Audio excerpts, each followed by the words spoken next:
سیدنا صدیق اکبر رضی اللہ تعالیٰ عنہ کی ذات وہ ہے کہ غار میں حضور کے ذات، مزار میں بھی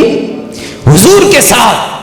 اور کل قیامت کے دن بھی حضور نبی اکرم صلی اللہ علیہ وسلم کا ساتھ سیدنا صدیق اکبر کو نصیب ہوگا۔ حضرت عبداللہ بن عمر رضی اللہ تعالیٰ عنہ سے ایک حدیث روایت ہے، وہ فرماتے ہیں کہ تاجدار کائنات صلی اللہ علیہ وسلم نے حضرت سیدنا ابو بکر صدیق کو مخاطب کر کے ارشاد فرمایا،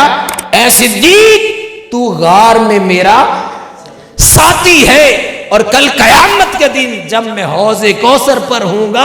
اس وقت بھی تو میرا ساتھی ہوگا، اس وقت بھی تو میرا ساتھی ہوگا۔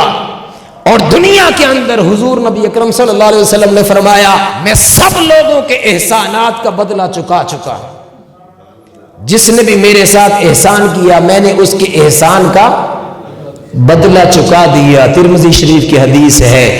ما سوائے سیدنا صدیق اکبر رضی اللہ تعالیٰ عنہ کے، انہوں نے اپنے مال اور اپنی جان سے جو مجھ پر اور دین پر احسان کیا، میں زندگی کے اندر اس کا بدلہ نہ چکا سکا۔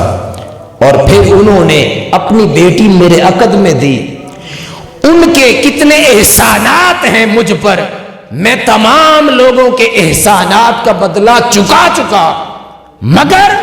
سیدنا صدیق اکبر کے احسانات مجھ پر اسی طرح قائم ہیں۔ کل قیامت کے دن ان احسانات کا بدلہ رب ذوالجلال چکائے۔